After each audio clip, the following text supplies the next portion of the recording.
Bismillahirrahmanirrahim. Assalamualaikum warahmatullahi wabarakatuh.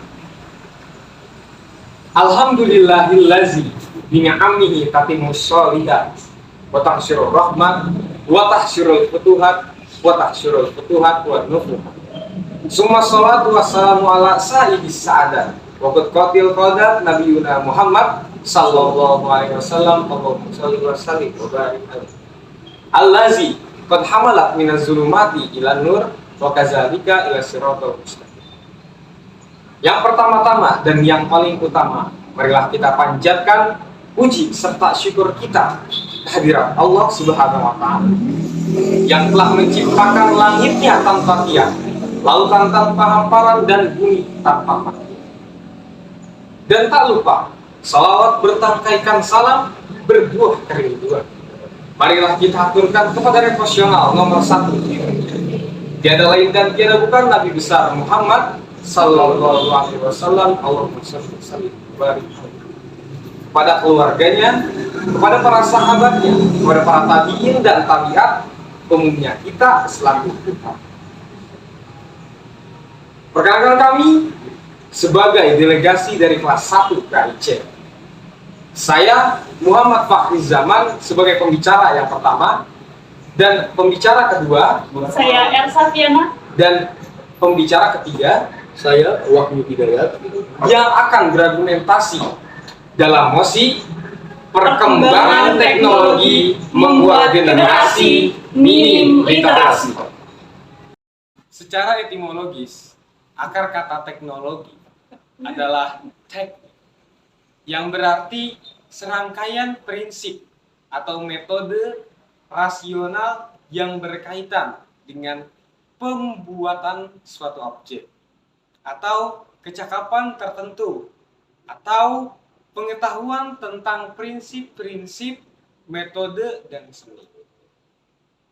Pengertian teknologi merupakan penerapan ilmu-ilmu perilaku serta alam dan juga pengetahuan lainnya dengan secara bersistem serta mensistem untuk memecahkan masalah dalam manusia. Secara etimologis, literasi berasal dari bahasa Latin, yakni litera, yang memiliki pengertian sistem tulisan yang menyertainya.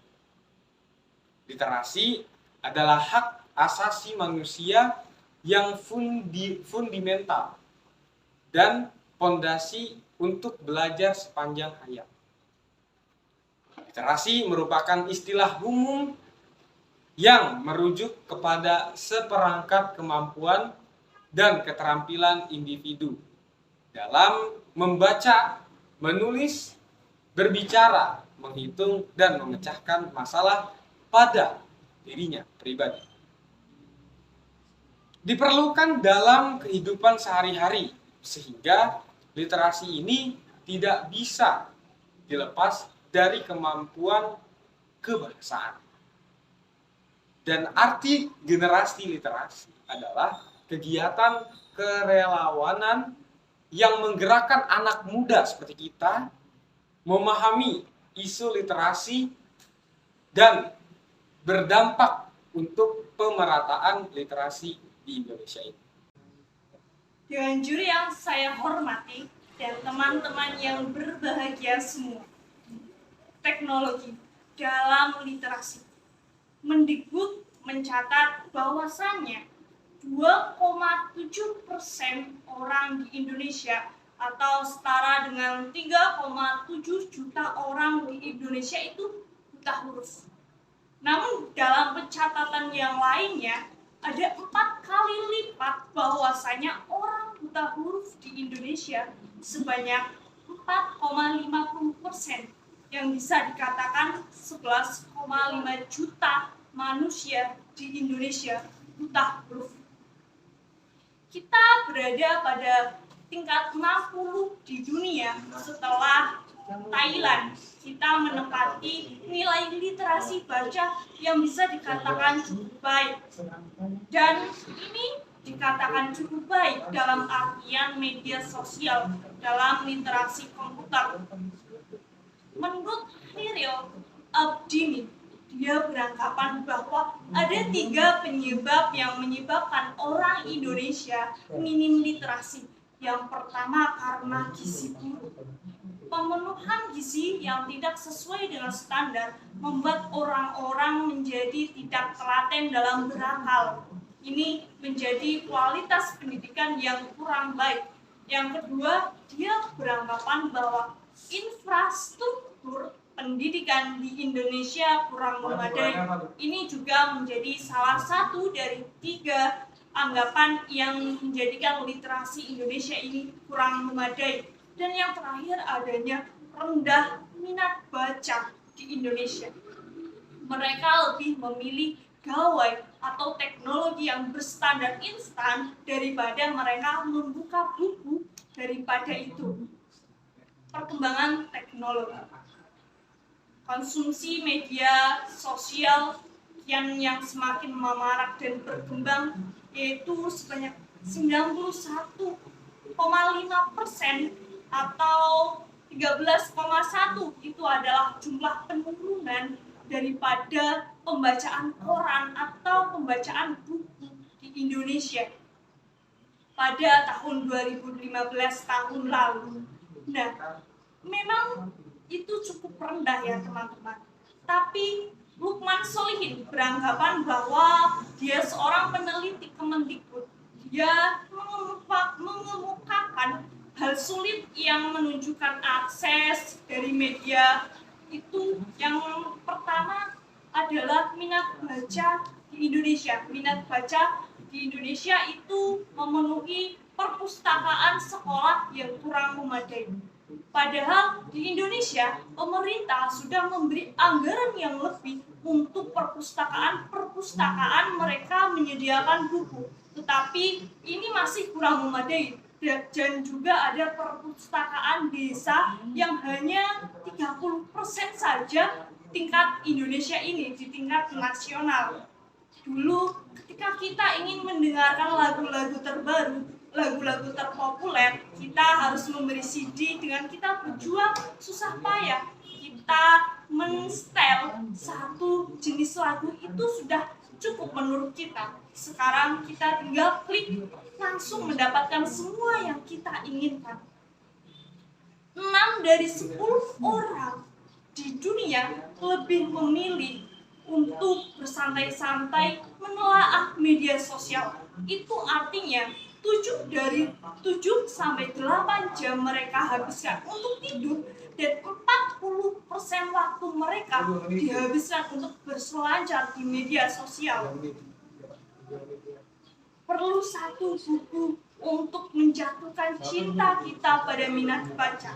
Namun yang mirisnya di Indonesia adalah kita untuk membeli buku satu saja itu masih kita pikir-pikir saja daripada untuk kita membeli kuota untuk HP kita.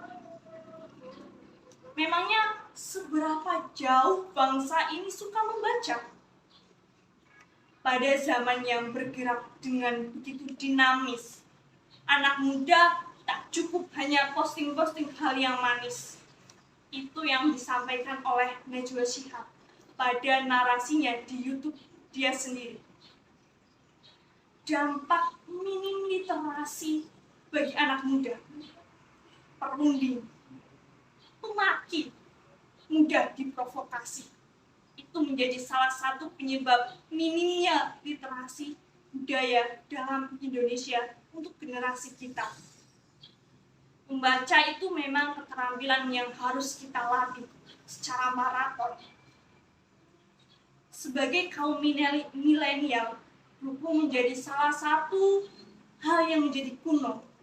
Tapi saya merasa suatu kekunoan itu menjadi hal yang bermanfaat. Bermanfaat atau tidak tergantung bagaimana kita memilah dan menilai hal tersebut. Di Indonesia, apalagi untuk generasi milenial, handphone atau gadget itu menjadi hal yang sudah wajar, hal yang harus dibawa ke sana kemari. Itu adalah hal yang wajib. Di situ kita bisa menemukan segala sesuatu dari penjuru dunia, bahkan di alam semesta ini. Sebagai platform digital yang bisa memuat semuanya, disitulah kita bisa mentransfer lisan kita menjadi tulisan kita menjadi lisan yang bisa kita membaca dengan mudahnya. Dengan adanya hal-hal tersebut, dengan adanya media sosial, kita bisa mencari segala hal. Maka dari itu, bagaimana kita menilai baik buruknya? Mari kita semua harus mencari hal-hal yang positifnya saja. Jangan terlalu terpaku pada hal-hal yang negatif. Budaya literasi di Indonesia akhir tahun ini semakin menurun. Hal ini disebabkan karena kurangnya kesadaran dari diri sendiri dan juga masyarakat. Dari survei UNESCO pada tahun 2016 disebutkan bahwa Indonesia tingkat literasinya adalah 0,001%. Artinya bahwa 1.000 orang yang ada di Indonesia itu hanya satu yang rajin membaca. Sangat memprihatinkan sekali. Nah, kita sebagai generasi muda harus meningkatkan atau mengajak teman-teman supaya rajin untuk membaca dan meningkatkan budaya literasi yang ada di Indonesia. Perlu digarisbawahi bahwa munculnya teknologi atau teknologi yang semakin berkembang secara pesat ini menyebabkan rendahnya literasi. Tetapi tidak bisa dipungkiri bahwa kita tidak bisa lari atau tidak bisa menghindar dari teknologi. Hal ini karena manusia memiliki ketergantungan baik terhadap sesama manusia maupun teknologi. Tetapi kita sebagai generasi muda harus bisa memajukan budaya literasi yang ada di Indonesia. Oke, kesimpulan yang dapat kita ambil dalam mosi kali ini adalah membaca itu adalah suatu keterampilan yang harus dilatih, seperti halnya kita maraton. Terus adalah dampak minim literasi bagi anak muda berdampak pada perunding. Ya, jadi milenial ini akan memaki dan mudah terprovokasi. Mungkin cukup sekian dari argumen dari kelas 1 PAIC, kurang lebihnya mohon maaf. Wassalamualaikum warahmatullahi wabarakatuh.